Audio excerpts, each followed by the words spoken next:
Vous avez ce sentiment qu'il se passe quelque chose d'étrange, mais que personne ne semble remarquer? Que le monde est devenu une scène faiblement éclairée, où les acteurs répètent des répliques vides, tandis que le vrai scénario se passe dans les coulisses? C'est tout, la grande réinitialisation a déjà commencé. Mais pas de la manière dont vous l'imaginez. Il n'a pas de sirène, pas de couverture de magazine. C'est silencieux. Invisible. Et seuls les élus ou ceux qui ont décidé de voir avec les yeux de la conscience peuvent le percevoir. Alors que la plupart courent après des réponses toutes faites, ceux qui se sont réveillés sentent dans leur peau que la réalité dans laquelle nous vivons est construite sur des illusions bien conçues. Gouvernement, médias, institutions. Tout commence à perdre de son éclat. Et c'est là que le coup est porté, la réinitialisation n'est pas là, elle est là. Mais cette perception n'est pas pour tout le monde. Cela demande du courage, de la sensibilité et, surtout, de la présence. Donc, si vous sentez que quelque chose a changé, mais que vous ne savez pas exactement quoi, ce contenu est fait pour vous. Vous comprendrez pourquoi tant de gens ne se sentent pas à leur place, anxieux, comme s'ils n'appartenaient plus au « je ». Vous allez découvrir ce qu'il y a vraiment derrière cet effondrement systémique qui semble si aléatoire. Vous reconnaîtrez votre rôle dans ce tournant historique et peut-être, juste peut-être, comprendrez que vous faites partie d'un groupe qui n'a jamais été majoritaire, mais qui a toujours été essentiel, les élus. Ceux qui sont venus rappeler au monde ce qu'il a essayé d'oublier. Mais attention, il ne s'agit pas d'une vidéo d'opinion. C'est une invitation. Une vocation. Une lueur d'espoir pour ceux qui ont déjà commencé à se réveiller, mais qui ne connaissent toujours pas la prochaine étape.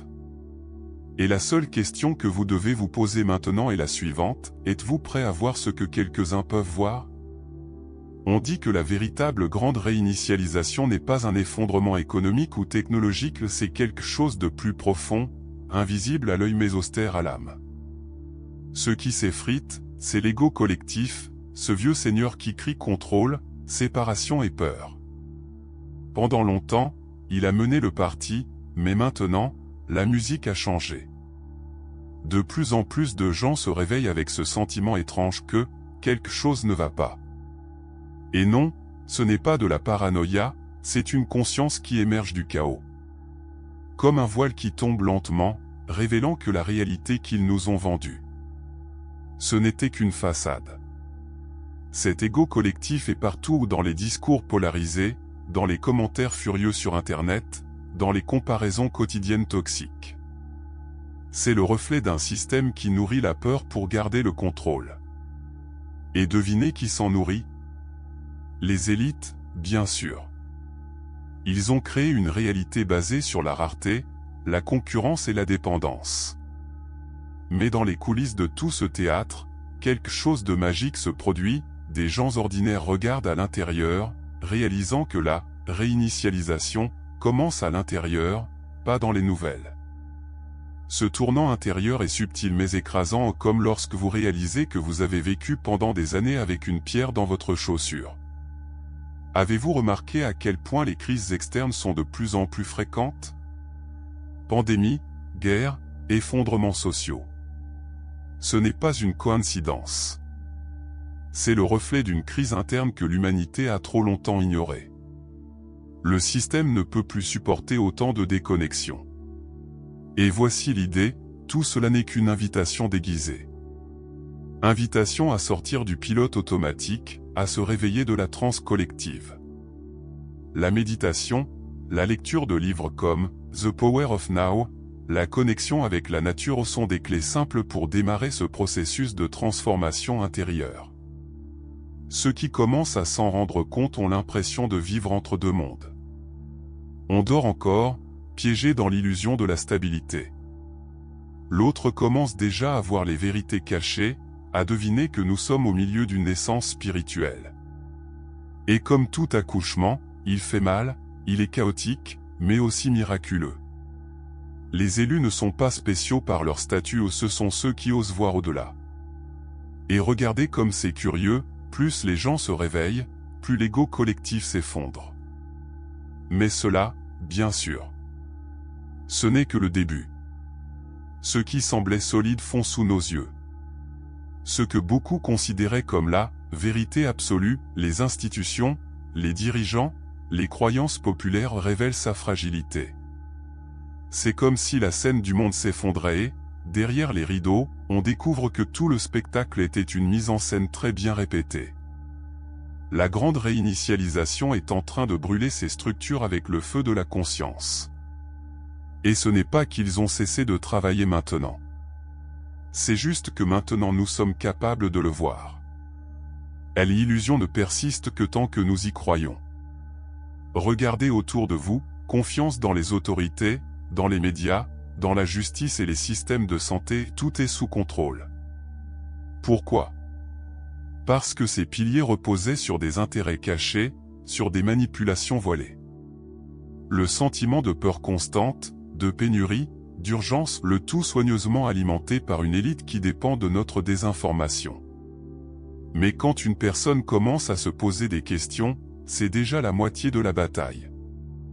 Lire des œuvres comme 1984 de George Orwell ou regarder le documentaire The Social Dilemma, c'est comme prendre une pilule rouge, vous pouvez voir le jeu se jouer. Il n'est pas confortable de se rendre compte que nous avons été trompés. C'est comme si vous vous réveilliez d'un bon rêve et que vous réalisiez que vous dormiez dans un endroit dangereux. Mais ce malaise est sacré, parce qu'il nous pousse à l'action. Quand la réalité ne commence à prendre sens qu'après s'être déconnecté de la programmation officielle. C'est à ce moment-là que vous commencez à vivre vraiment. L'éveil spirituel n'est pas un voyage cosmique, c'est souvent une crise silencieuse sur le canapé de la maison, pleurant sans raison, un désir de disparaître du monde et de se retrouver. Et à mesure que les illusions tombent, quelque chose de nouveau commence à émerger, une recherche presque incontrôlable de vérité cachée.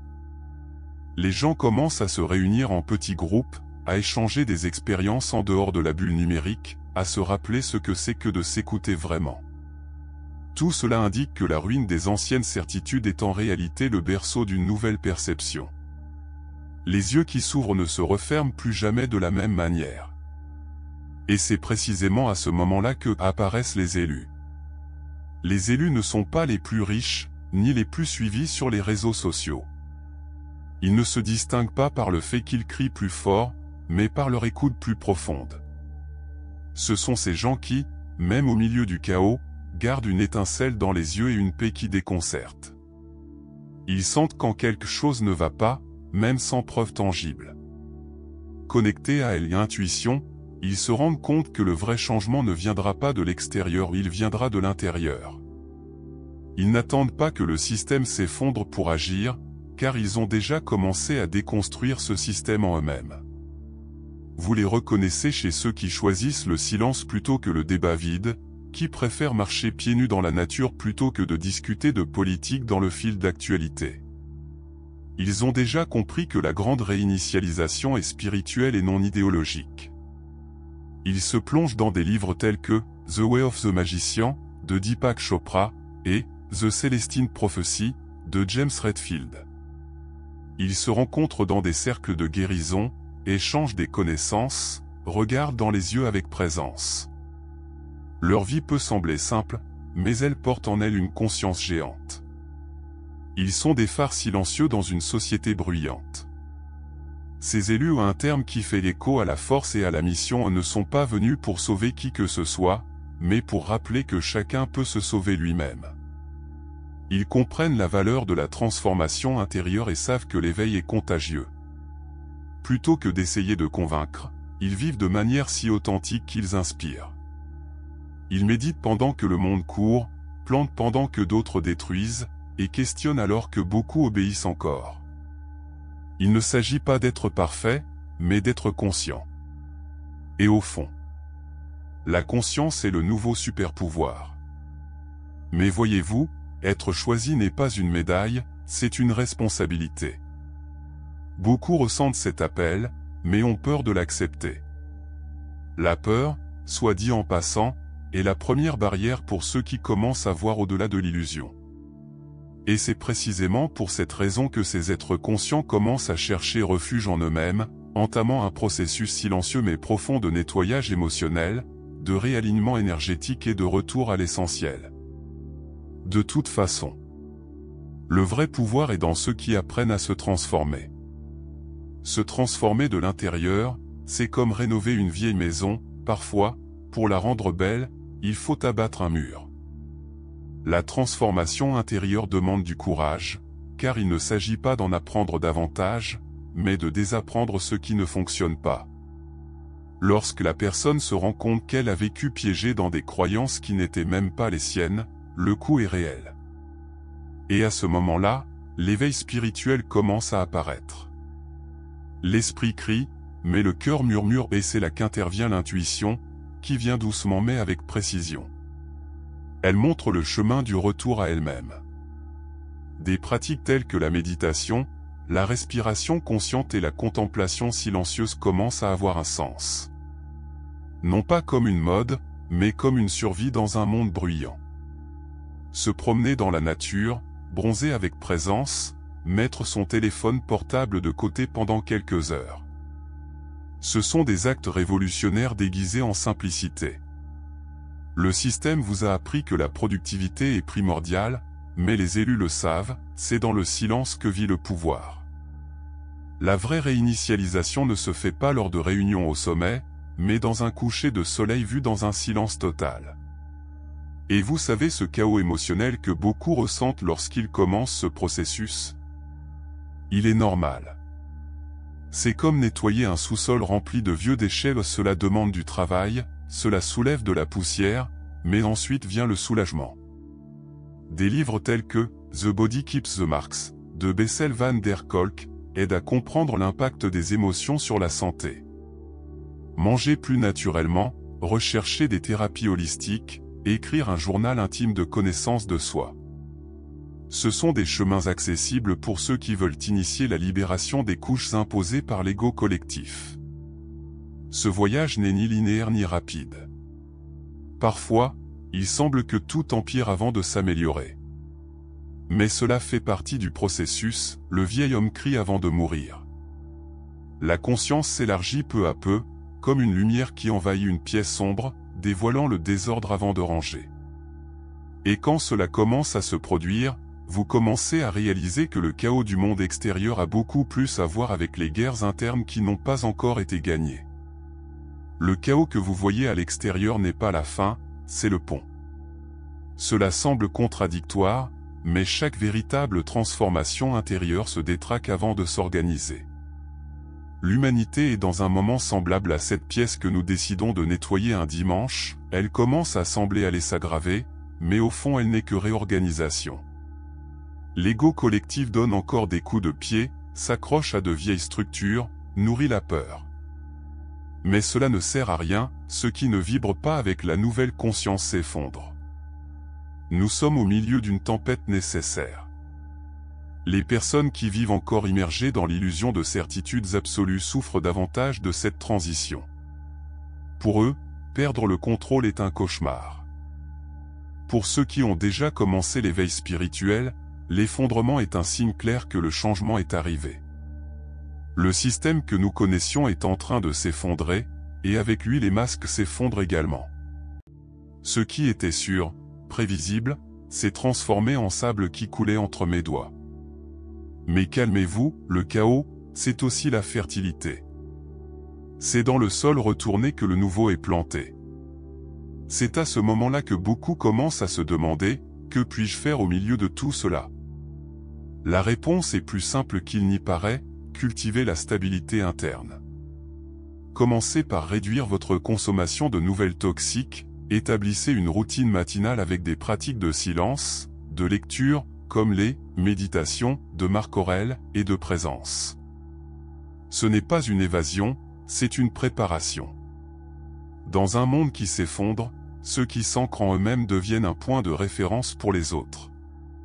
C'est ainsi que les élus commencent à rayonner d'équilibre. Mais voyez-vous, le chaos n'est pas venu pour punir, il est venu pour nettoyer. Plus nous essayons de résister au courant, plus nous souffrons. La douleur est inévitable, mais la souffrance est facultative.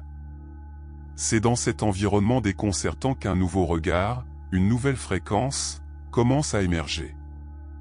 Et, bien sûr, c'est dans ce scénario turbulent que les élites tentent d'agir de manière plus subtile et dangereuse. En période de chaos, les voix qui veulent vous contrôler se font plus fortes. Mais le truc est vieux, vous créez un problème, vous proposez une solution et, au milieu de tout cela, plus de contrôle est installé. Les élites ont déjà compris que l'éveil spirituel d'une masse est une menace pour l'empire de l'illusion. Par conséquent, ils ont recours à la manipulation au subtil, persistante, calculée. Les médias traditionnels, par exemple, n'informent pas la forme. Et ce n'est pas difficile à comprendre. Il suffit de regarder comment cela nous maintient dans un cycle continu de peur et de distraction. Des informations répétées, des récits unilatéraux, une censure déguisée en « attention à la désinformation ». Ce n'est pas de la protection, c'est de la programmation. Et bien que beaucoup réagissent encore en mode automatique, les élus commencent à se déconnecter de cette fréquence. Ils n'ignorent pas la réalité, mais ils ne la laissent pas non plus les hypnotiser. Ils font des désintoxications numériques, pratiquent le jeûne à partir des opinions des autres et se connectent à du contenu qui élève comme des conférences de Greg Braden, des entretiens avec Joe Dispenza, des livres de David Icke. Ce n'est pas une conspiration. C'est la conscience.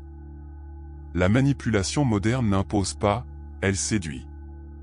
Il se présente déguisé en algorithme, en divertissement, en beau discours. Et derrière, que le renforcement d'un système en faillite qui veut survivre. Mais voici la bonne nouvelle, chaque fois que vous choisissez de vous arrêter, de respirer profondément et de vous demander « Est-ce le mien ou est-ce que cela m'a été implanté ?» vous brisez une chaîne invisible. Et cette petite attitude est une rébellion silencieuse. La libération commence lorsque vous recommencez à penser par vous-même. C'est pourquoi, plus que jamais, il est essentiel de cultiver le discernement. L'esprit a besoin d'être entraîné à ne pas se laisser emporter par le flot des vérités officielles. Développer un œil critique, le bouclier de l'intuition et le silence intérieur est devenu une question de survie émotionnelle. Et c'est précisément pour cette raison qu'au milieu de ce scénario polarisé, deux voies sont clairement tracées. Il arrive un moment où chaque être humain est confronté à une bifurcation invisible. D'un côté, le flot du chaos, des nouvelles qui paralysent, des routines qui épuisent, du système qui promet tout et ne livre rien. De l'autre, un chemin plus calme, presque imperceptible à première vue, celui de la transformation intérieure. Ce n'est pas le plus facile, mais c'est le plus vrai. Les élus ressentent cet appel, où ils suivent la marée, où ils deviennent le rocher dans la tempête. Et ce choix se produit tous les jours, par petits actes. Il y a ceux qui disent « Mais je ne suis qu'une personne, qu'est-ce que je peux faire ?» La réponse est « Tout ». Parce que lorsqu'une seule personne commence à changer de fréquence, cela affecte le champ autour d'elle. Vous voulez des exemples? Remplacez le réveil par une méditation guidée, désabonnez-vous des profils qui répandent la peur, commencez la journée avec gratitude. Cela change tout.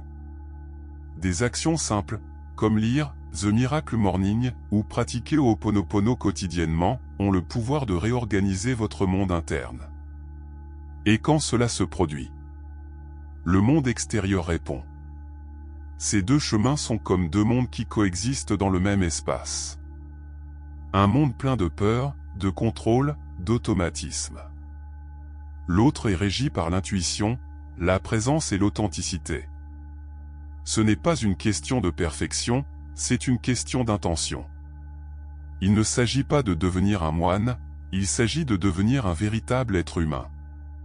Le nouveau monde commence au moment où vous décidez de vivre avec plus de vérité, même si le reste est encore en train de faire semblant. Et dans ce processus, vous réalisez cette véritable rébellion. C'est garder le cœur pur dans un monde sale. Alors que certains coulent en essayant de sauver des structures pourries, d'autres construisent des ponts invisibles vers quelque chose de nouveau. Et non, cela n'arrive pas par magie. C'est de la pratique, c'est du choix, c'est de la persévérance. C'est vivre avec la clarté que la grande réinitialisation ne sera pas télévisée où elle se produit dans le silence, dans le regard, dans l'action quotidienne. Et quand assez de gens font ce virage, alors oui, le nouveau monde commence à se lever. Le nouveau monde n'émergera pas avec des drapeaux, des révolutions ou de grands discours incendiaires. C'est naître dans l'invisible, dans les détails, dans les gens qui ont choisi de regarder à l'intérieur avant de pointer vers l'extérieur. Ce temps nouveau ne sera pas commandé par des élites, mais par des consciences éveillées. Des gens ordinaires, vivant avec présence, compassion et clarté. C'est la conscience qui construit, brique par brique, cette nouvelle réalité. Et pour participer à cette construction, vous n'avez pas besoin d'avoir un statut où vous devez avoir le courage d'être vrai dans un monde qui valorise le masque. Chaque choix compte. Vous pouvez décider d'acheter auprès de producteurs locaux, de soutenir des entreprises conscientes, de manger avec plus d'intention. Vous pouvez choisir d'échanger la compétition contre la collaboration, le jugement contre l'empathie, la peur contre la foi. C'est la libération. Et quand suffisamment de gens commencent à vivre ainsi, la vibration collective change. Il s'agit d'un changement énergétique, spirituel et, par conséquent, pratique. L'éveil spirituel ne consiste pas seulement à méditer dans la position du lotus, il transforme la façon dont vous vous rapportez à tout. Ce nouveau monde exige aussi de la vigilance. L'ancien système essaie toujours de s'infiltrer, de vendre une étagère de spiritualité, de profiter du sacré. Mais ceux qui sont vraiment alignés le ressentent dans leur intuition quand quelque chose ne vibre pas avec la vérité. Et puis, on n'achète pas. Ils ne l'acceptent pas. Ils n'y participent pas. Le chaos n'est plus séduisant, il devient trop évident. Et si beaucoup cherchent encore des réponses à l'extérieur, les élus l'ont déjà compris, le changement est intérieur, mais le reflet de celui-ci est collectif. Et le plus beau dans tout cela, c'est que cette construction ne nécessite ni précipitation ni perfection. Cela demande de la présence.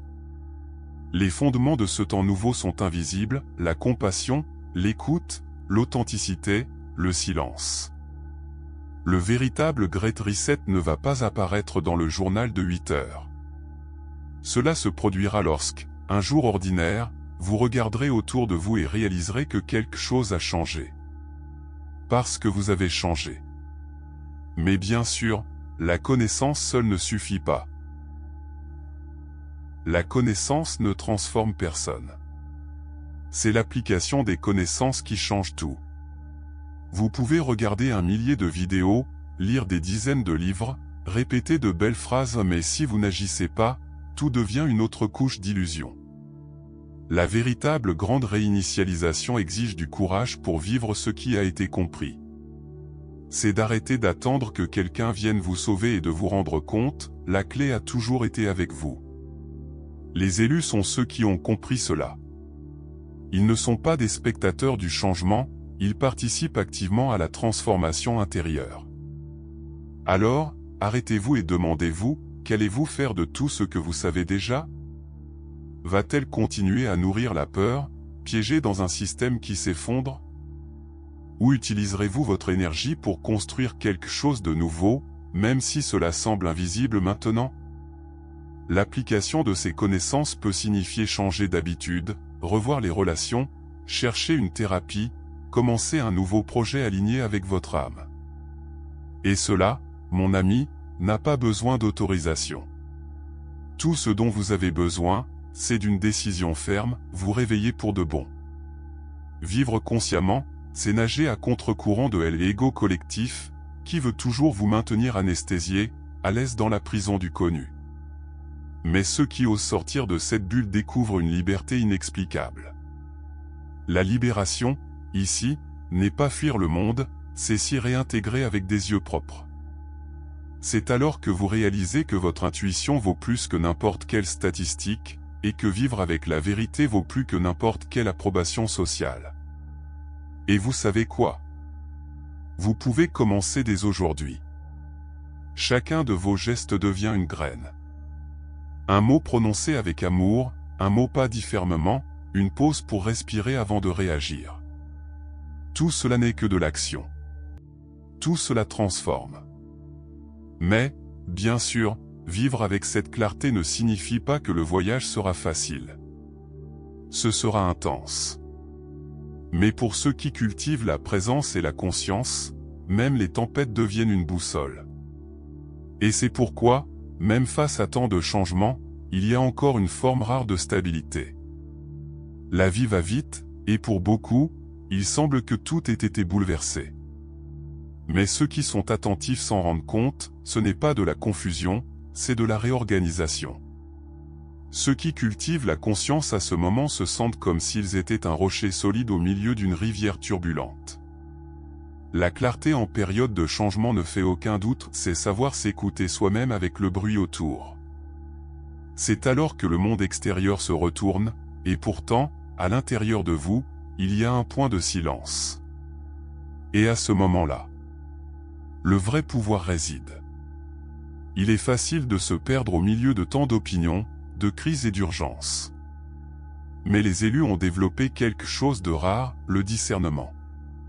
Ils comprennent que l'esprit ment, mais pas l'intuition. Et c'est pourquoi ils restent fermes même lorsqu'ils n'ont pas toutes les réponses. Ils n'ont pas besoin de tout savoir, ils ont juste besoin de sentir la prochaine étape. Au lieu d'essayer de contrôler le chaos, ils dansent avec. Au lieu de résister, ils s'adaptent consciemment. Ce n'est pas de la passivité, c'est de la sagesse spirituelle. Ceux qui pratiquent cet état de présence deviennent des points d'ancrage, pour eux-mêmes et pour les autres. C'est cette personne qui, même en cas de crise, transmet le calme. Cela inspire sans trop en dire. Qui comprend que l'effondrement externe ne détermine pas l'état interne. Et cette force ne vient pas de l'extérieur, ni des diplômes ou des titres. Elle vient de la transformation intérieure, de cette ferme décision de ne pas vendre sa paix pour quoi que ce soit. À l'époque de la grande réinitialisation, ce sont ces personnes qui détiennent l'espace pour que le nouveau monde puisse naître. Ce qui est curieux, c'est que cette stabilité ne vient pas de formules toutes faites, mais d'un engagement quotidien envers la vérité. La personne se réveille, prend une profonde respiration et choisit, aujourd'hui, je suis toujours ce que je suis en train de devenir. Et il le fait même quand personne ne le voit. Et il le fait même lorsque tout autour de lui semble s'effondrer. Parce qu'en fin de compte, ils savent qu'ils participent activement à cette naissance collective. Et c'est pourquoi, de plus en plus, la question qui résonne dans l'air n'est pas « que se passe-t-il ?», mais plutôt « et maintenant, qu'est-ce que je choisis d'être ?» Maintenant que vous êtes arrivé jusqu'ici, je dois vous demander, qu'allez-vous faire de tout cela? Il continuera à vivre en mode automatique, suivant un système qui est clairement déjà mort. Ou allez-vous assumer le rôle pour lequel vous pensez être né? Parce que oui, vous le faites. Au fond, quelque chose vous appelle. Et ignorer cet appel, c'est comme essayer de dormir avec la lumière allumée ou trop inconfortable pour prétendre que tout va bien. La conscience n'est pas quelque chose que l'on acquiert une fois et c'est tout. C'est comme un muscle, il a besoin d'être exercé, mis au défi, développé. Et il n'y a plus de temps à remettre. La grande réinitialisation bat son plein, et si vous ne prenez pas position maintenant, vous allez être emporté par la vague. Alors, dites-moi, quel genre de personne voulez-vous être à ce moment de l'histoire? Un écho du passé ou un bâtisseur du nouveau monde? Quel petit changement pouvez-vous faire aujourd'hui pour commencer cette transformation intérieure? Il peut s'agir de se réveiller plus tôt pour méditer, de remettre en question une vieille croyance, de commencer à écrire ses rêves et ses signes. L'important est de sortir de la théorie et de passer à la pratique. Et regardez, ce canal existe précisément pour vous aider avec cela. Ici, vous trouverez de la clarté, une direction et ce petit coup de pouce qui manque parfois lorsque le monde extérieur devient fou. Si ce contenu avait du sens pour vous aussi, il a allumé quelque chose à l'intérieur, alors abonnez-vous à la chaîne dès maintenant. Activez la cloche, car les prochains épisodes approfondiront encore plus ce voyage. Et n'oubliez pas de le laisser dans les commentaires, qu'est-ce qui vous a le plus touché? Que vas-vous appliquer à partir d'aujourd'hui? Cet espace est pour ceux qui veulent vivre avec intention. Et si vous avez lu jusqu'ici, c'est parce que vous êtes l'un d'entre eux.